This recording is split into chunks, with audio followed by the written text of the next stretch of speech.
Hi friends, Satish from Cartoon Teacher TNPSC. So இன்றைக்கி நம்ம பார்க்க போகிற கரண்ட் அஃபேர்ஸ் வந்து Jan 23rd. இதோட PDF வந்து டிஸ்கிரிப்ஷனில் டவுன்லோட் பண்ணிக்கோங்க.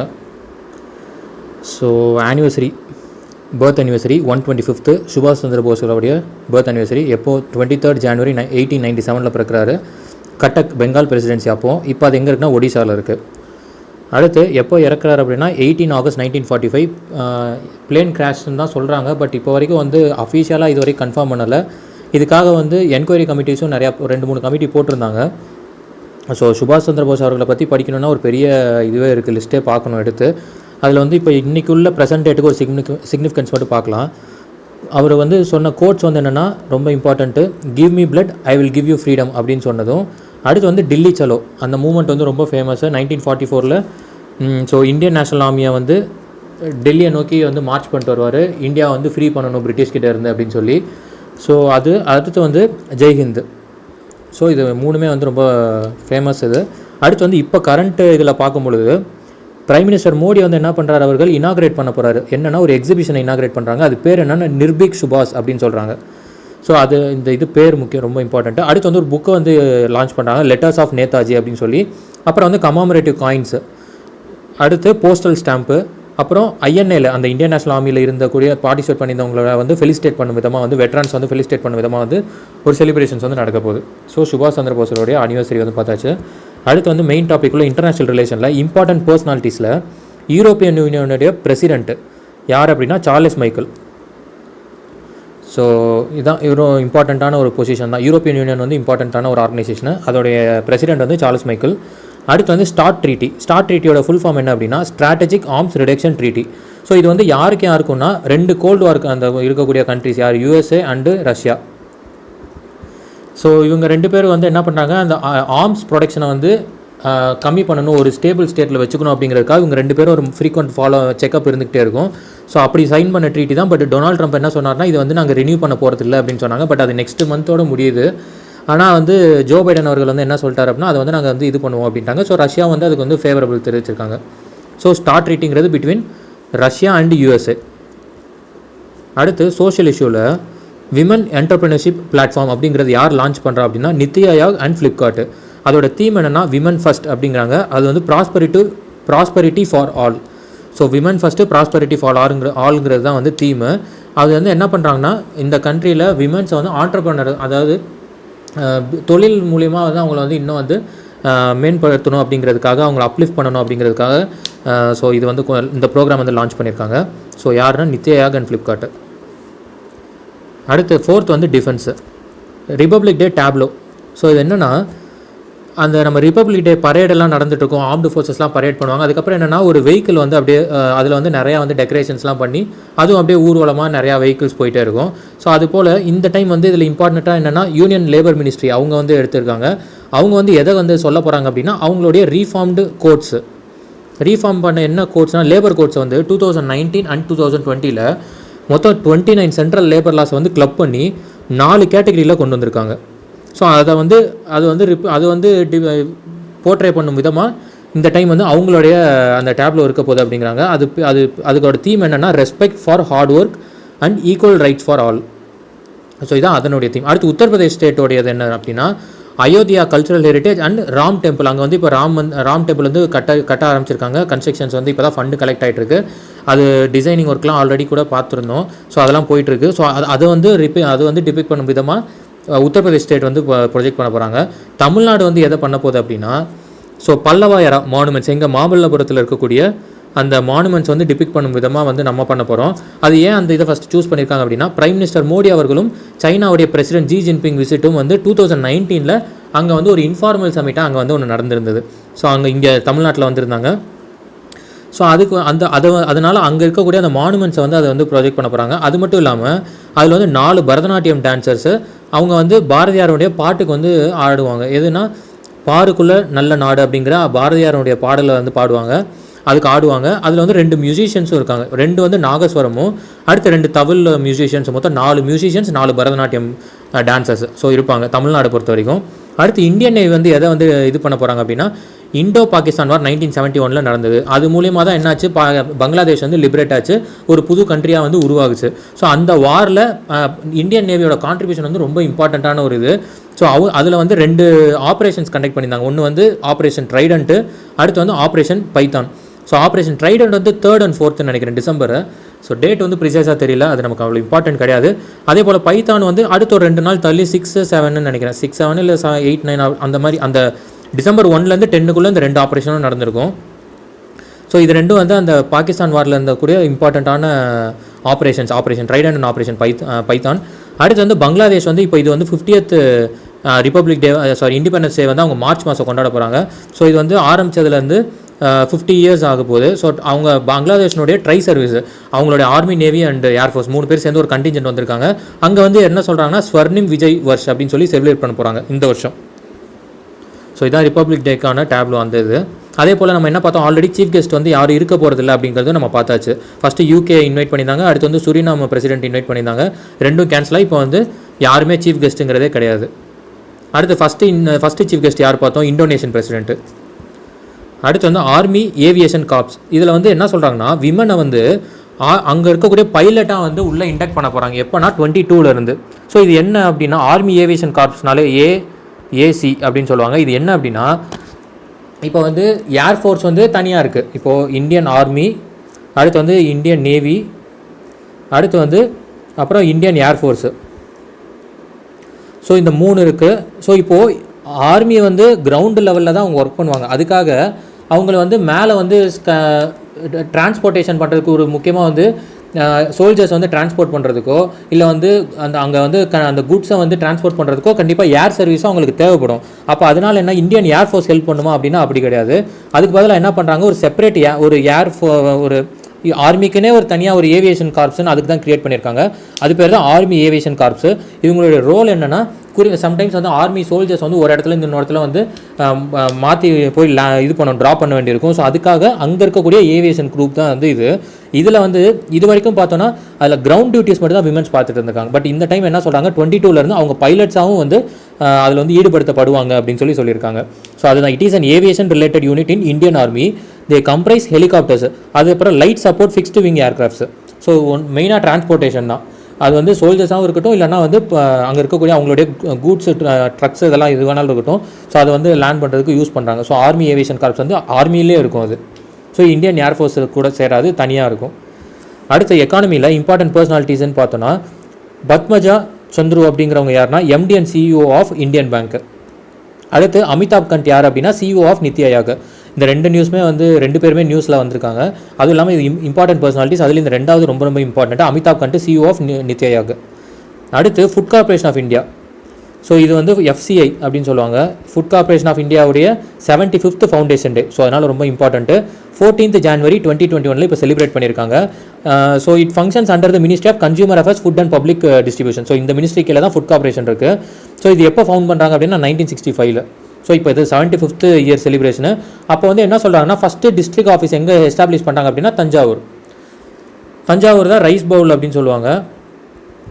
ஸோ அதனால் தஞ்சாவூரில் ஃபஸ்ட்டு எஸ்டாப்ளிஷ் பண்ணியிருக்காங்க. அதுக்கப்புறம் வந்து அப்போ வந்து ஹெட் குவார்ட்டர்ஸ் எங்கே இருந்தது அப்படின்னா சென்னையில் தான் இருந்திருக்கு. பட் அதுக்கப்புறம் வந்து இப்போ நியூ டெல்லியில் மூவ் பண்ணிட்டாங்க. அப்போ இனிஷியலாக ஆரம்ப கட்டத்தில் சென்னையில் இருந்திருக்கு. பட் இப்போ வந்து எங்கே இதோட ஹெட் குவார்ட்டர்ஸ் இருக்குன்னா நியூ டெல்லி. ஸோ 6th வந்து என்விரான்மெண்ட்டு. இன்செக்ட் அப்போக்லிப்ஸ் அப்படிங்கிறாங்க. ஸோ அப்படின்னா என்ன அப்படின்னா இந்த நேஷனல் அகாடமி ஆஃப் சயின்சஸ் அப்படிங்கிறது USA இருக்குது. ஸோ இவங்க வந்து என்ன பண்ணுறாங்க, வேர்ல்டு ஃபுல்லாக இருக்கக்கூடிய என்டமாலஜிஸ்ட்டு.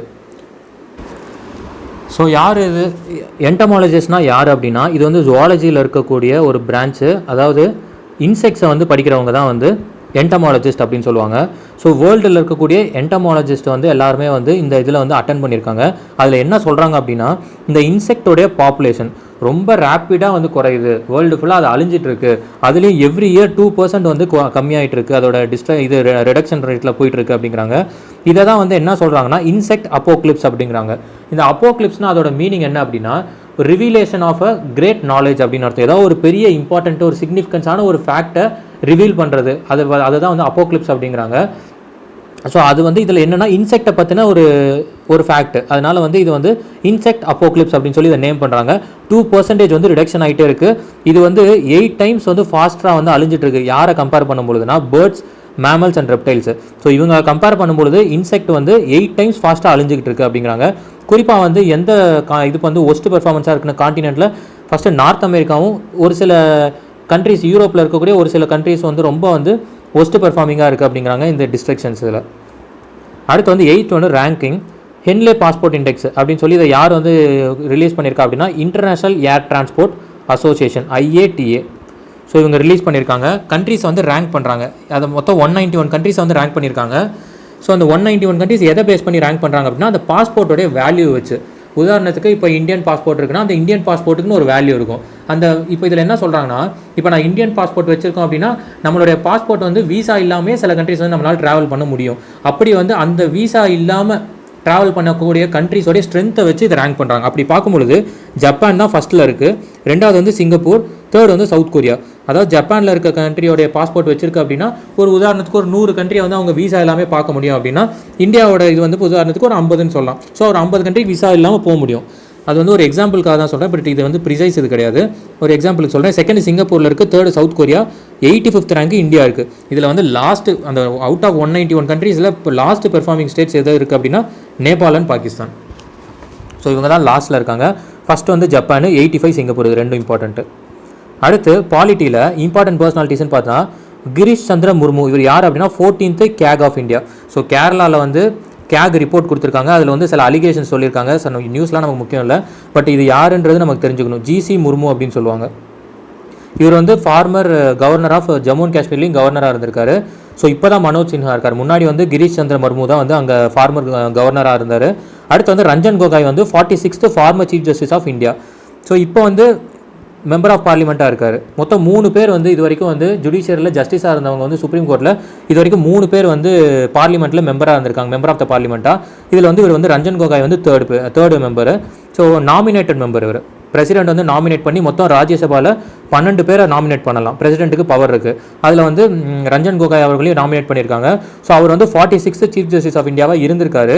ஸோ இப்போ கரண்ட்டாக இருக்கவர் யார்? 47th justice Sharad Bobde. அவர் தான் வந்து இப்போ current chief justice of India. அவர் வந்து 47th. அடுத்து ட்ரம்ப்போடைய இம்பீச்மெண்ட் என்னன்னா இதில் என்ன சொல்கிறாங்கன்னா USA பிரசிடென்ட்டில் போஸ்ட்டில் இருந்தவங்களே ஒரே ஒருத்தர் வந்து 2 டைம் இம்பீச் பண்ணாங்க அப்படின்னா அது வந்து டொனால்ட் ட்ரம்ப் அவர்கள் தான் அப்படிங்கிறாங்க. ஸோ டொனால்ட் ட்ரம்ப் வந்து இம்பீச்டு அப்படிங்கிறாங்க. ஸோ அவங்களுடைய இம்பீச்மெண்ட் ப்ரொசீஜரும் நம்ம கண்ட்ரிலேயும் வந்து வேறு. ஸோ இப்போ வந்து இது வந்து டேரெக்டாக கேட்க மாட்டாங்க, பட் நம்ம பிரசிடென்ஷியல் இம்பீச்மெண்ட்டை பற்றியும் கேட்பாங்க, வாய்ப்புகள் இருக்குது. ஸோ அதை நம்ம அப்புறம் பார்த்துக்கலாம். பட் இதை பற்றின ஒரு கிளாரிட்டி எடுத்துடலாம். இப்போ என்னன்னா ஸோ அதில் வந்து 3 பேர் இது வரைக்கும் 3 பேர் வந்து இந்த மாதிரி இம்பீச் பண்ணியிருக்காங்க அப்படிங்கிறாங்க. யாருன்னா Donald Trump, Andrew Johnson and bill Clinton. So இதில் இந்த டொனால்ட் ட்ரம்ப் அவர்களுக்கு மட்டும் என்னென்னா 2 டைம் வந்து அவர் வந்து இம்பீச் பண்ணியிருக்காங்க. இது வந்து அவருக்கான ஒரு தனியான ஒரு சிக்னிஃபிகன்ஸு. ஸோ நெகட்டிவ் ரிமார்க் தான் இது. ஸோ இப்போ இதில் என்னென்னா ஃபஸ்ட்டு வந்து இங்கே எப்படின்னா லோயர் ஹவுஸ், அதாவது அப்பர் ஹவுஸு, லோயர் ஹவுஸ்னால் என்ன? காங்கிரஸ். அதே போல் அப்பர் ஹவுஸ்னால் என்ன? செனட்டு. இப்போது லோயர் ஹவுஸில் தான் பில்லை பாஸ் பண்ண முடியும். ஃபஸ்ட்டு அந்த பில்லை வந்து சிம்பிள் மெஜாரிட்டி பாஸ் பண்ணாலே போதும். அங்கே ஸ்பெஷல் மெஜாரிட்டிலாம் தேவையில்லை. சிம்பிள் மெஜாரிட்டி பாஸ் பண்ணியாச்சு லோயர் ஹவுஸில் அப்படின்னா உடனே பிரசிடென்ட் வந்து இம்பீச்டு அப்படின்னு சொல்லி டேர்ம் பண்ணிடுவாங்க. ஆனால் அந்த சீட்டை விட்டு அவர் வெக்கேட் ஆக மாட்டார். அப்போ என்ன ஆகும்னா நெக்ஸ்ட் வந்து இந்த செனட்டில் வந்து ஒரு கோர்ட் வந்து கண்டக்ட் ஆகும். ஒரு கோர்ட் லைக் ஃபார்ம் மாதிரி தான் கண்டக்ட் ஆகும். அந்த இதில் வந்து கோர்ட்டில் வந்து டிஸ்கஷன் நடக்கும். அந்த டிஸ்கஷன் பண்ணி முடித்த உடனே 2/3 வந்து ஓட்டிங் பண்ணணும். ஸோ 2/3 ஓட்டிங் வந்து இங்கே நடந்துருச்சு அப்படின்னா அவர் வந்து அந்த சீட்டை விட்டு வெளியே வந்து அனுப்பிச்சிருவாங்க. பட் இப்போ என்னென்னா லோயர் ஹவுஸில் பாஸ் பண்ணிட்டாங்க. ஆனால் அப்பர் ஹவுஸில் வந்து அந்த கோர்ட்டை கன்வின்ஸ் பண்ணுறதுக்குள்ளே ஆல்ரெடி வந்து புது பிரசிடென்ட்டே வந்து எலெக்ட் ஆகிட்டார். ஸோ இந்த இம்பீச்மெண்ட்டே எதுக்காக நடக்குது? அவர் அந்த சீட்லேருந்து வெக்கேட் பண்ணணுன்றது தான். பட் ஆல்ரெடி வந்து பை டிஃபால்ட்டாகவே என்னென்னா 20th ஜனவரி புது பிரசிடென்ட் வந்து பொறுப்பேற்றுட்டார். ஸோ அதனால் வந்து இது வந்து அப்படியே அந்த இம்பீச்மெண்ட்டோட நின்றுச்சு. இது வரைக்கும் யாராவது அந்த மாதிரி இம்பீச் ஆகி அப்பர் ஹவுஸ்லையும் பாஸ் ஆயிருக்கா அப்படின்னா இது வரைக்கும் ஆகலை. ஸோ USA வெறும் இம்பீச்டு வரைக்கும் தான் வந்திருக்கு. அப்பர் ஹவுஸில் இது வரைக்கும் ரெசல்யூஷன்ஸ் வந்து எந்த பிரசிடென்ட்டுக்குமே பாஸ் ஆனதில்லை. அடுத்து ஸ்பேஸு, ஹீலியோ ஃபிசிக்ஸ் மிஷன்.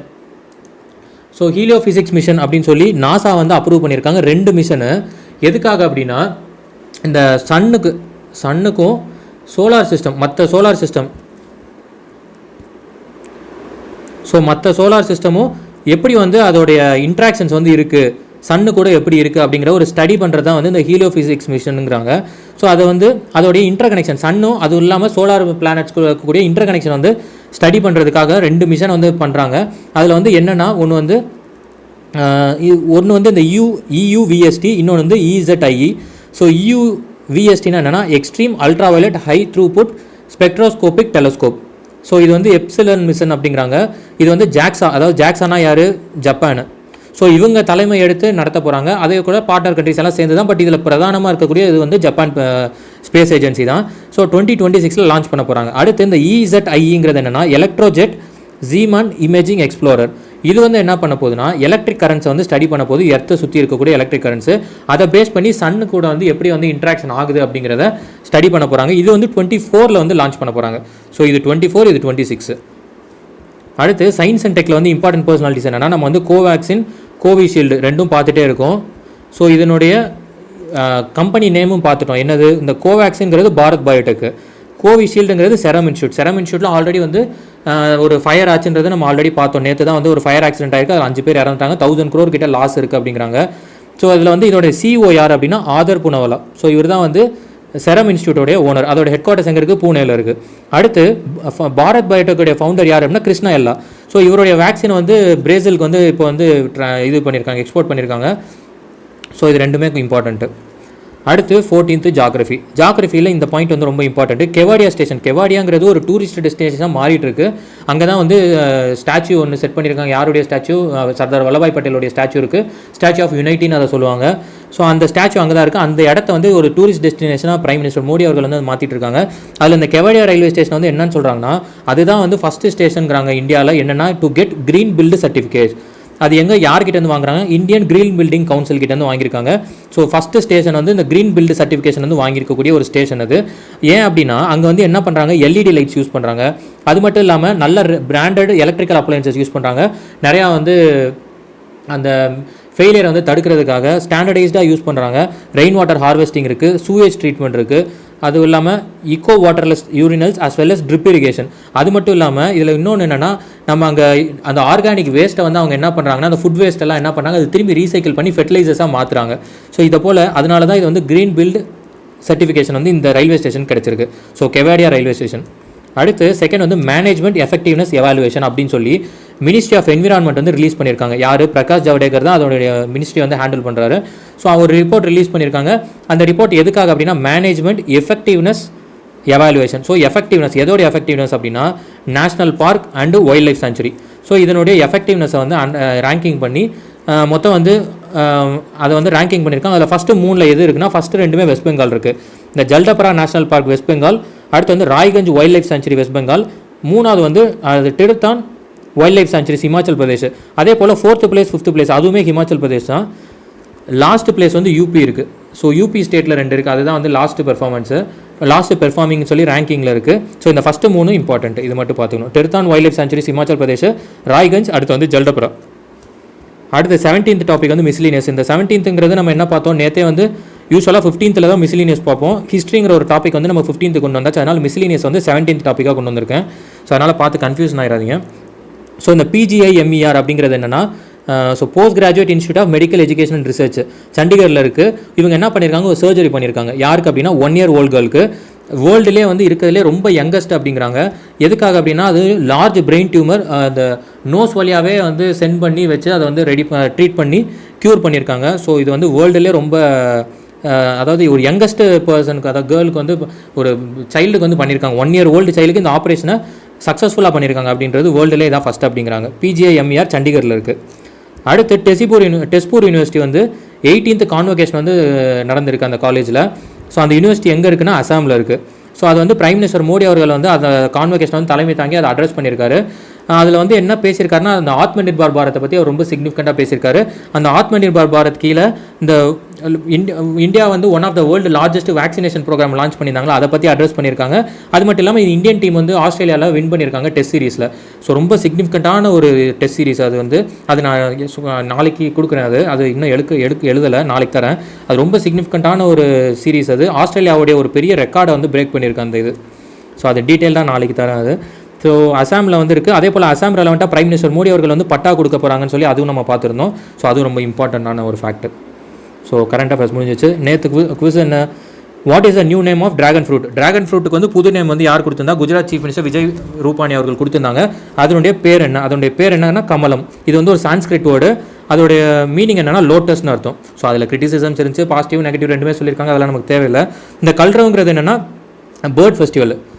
அடுத்து வந்து ஷாகின்கிறது பாகிஸ்தானுடைய missile programme, nuclear missile capable இது. அடுத்து இந்த சிக்னல்ங்கிறது என்னென்னா அந்த ஆப் வாட்ஸ்அப்புக்கு வந்து இப்போ வந்து அகெயின்ஸ்டாக வந்து வாட்ஸ்அப் அகெயின்ஸ்ட்னு சொல்ல முடியாது, அவங்க ஒரு சில ரூல்ஸ் கொண்டு வந்திருக்காங்க. அதனால் இப்போ சிக்னல் ஆப்புங்கிறது வந்து இப்போ நல்லா வந்து இப்போ மக்கள்கிட்ட வந்து நிறையா ப்ராப்ளம் ஆகிட்டு இருக்கு இந்த ஆப்பு. ஸோ அடுத்து வந்து இன்றைக்கி குவிஸ் என்னென்னா India's first labour movement museum to be setup இன் எந்த ஸ்டேட்டில்? Kerala, B Tamil Nadu, C Gujarat and D Delhi. So கரெக்டான ஆன்சர் வந்து கமெண்ட் பண்ணுங்கள். தேங்க்யூ.